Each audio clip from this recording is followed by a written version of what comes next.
जिंदगी की उतार चढ़ाव सबके साथ आते हैं। कभी बुरा समय आता है, कभी अच्छा समय आता है, पर उस समय में उस संयम की स्थिति को अपने पक्ष में कर लेना ही सबसे बड़ी सफलता होती है, सबसे बड़ी उपलब्धि होती है। दूसरों को समझाने से बेहतर है कि अपने आप को समझाना। जब आप अपने आप को ही नहीं समझा पा रहे हैं, अपने आप को ही नहीं समेट पा रहे हैं, तो आप दूसरे को क्या समझाएंगे। विषम परिस्थिति में अपने आप को समझा लेना ही सबसे बड़ी कला होती है। आज की इस कहानी के माध्यम से हम जानने की कोशिश करेंगे कि विषम परिस्थितियों में क्या किया जाए।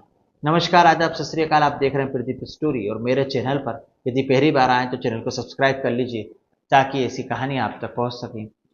ये कहानी आपको सोचने पर मजबूर कर देगी कि यदि बुरा समय आए तो बुरा समय निकलता कैसे है, और उस अच्छे समय के बाद बुरा समय का आना भी स्वाभाविक है, क्योंकि ये जीवन के उतार चढ़ाव है। एक व्यापारी, बहुत बड़ा व्यापारी था, व्यापार करता है और व्यापार में उसको घाटा लग जाता है। सब कुछ बर्बाद हो गया, तहस नहस हो गया। परिवार ने साथ छोड़ दिया, अपने लोगों ने उसका साथ छोड़ दिया और व्यापारी एक बहुत ही बुरे दौर से गुजरने लगा। तब वो अपने एक मित्र से मिला और उसने अपने मित्र से कहा कि मित्र, व्यापार में घाटा लग गया है, मैं बहुत बड़े बुरे समय से गुजर रहा हूँ, मेरी मदद करो।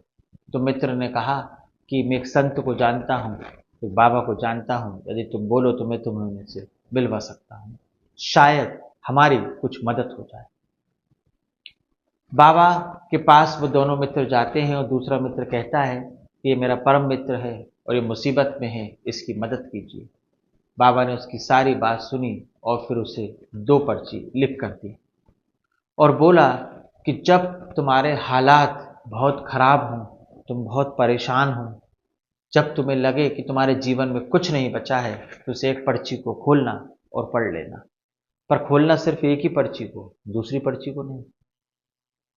व्यापारी दोनों पर्ची को अपने साथ ले गया और अपने पास रख लिया और बुरा वक्त का सामना करने लगा।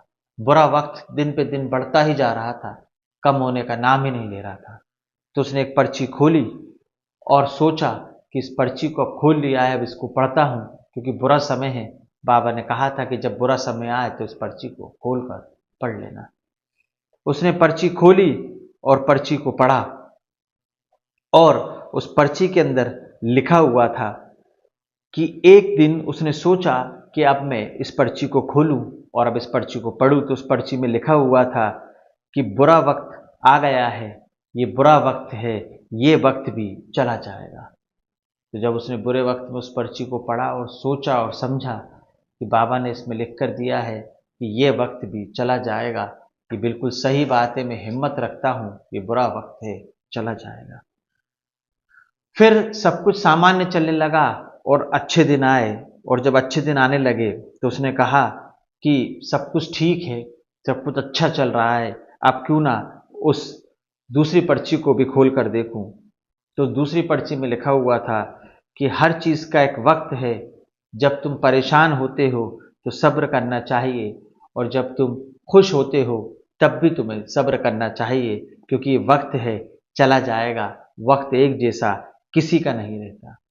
तो जब बुरा वक्त होता है तो हमें धैर्य रखना है, क्योंकि ये वक्त भी चला जाएगा।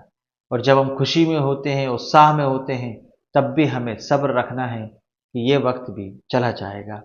और अच्छा वक्त आए तो सब्र रखना चाहिए, ज़मीन पैर पर रखना चाहिए, क्योंकि बात भी जाने वाला होता है, ये वक्त भी जाने वाला होता है।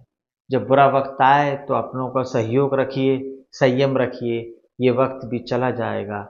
और जब अच्छा वक्त आए, आप प्रसिद्धि में हो, उन्नति में हो, पैसा कमा रहे हो, तब भी पैर ज़मीन पर रखिए, क्योंकि ये वक्त भी कभी भी जा सकता है।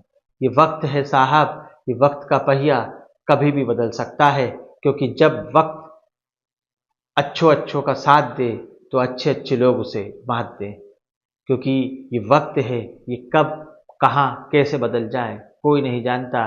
वक्त राजा को रंक और रंक को राजा बना देता है। कहानी अच्छी लगी तो लाइक करें, चैनल को सब्सक्राइब करें। अगली कहानी, अगले किस्से, अगली मोटिवेशनल स्टोरी, क्राइम स्टोरी के सामने मैं फिर आपके सामने हाजिर होऊंगा। जब तक के लिए राम राम, दुआ सलाम, जय हिंद, जय भारत।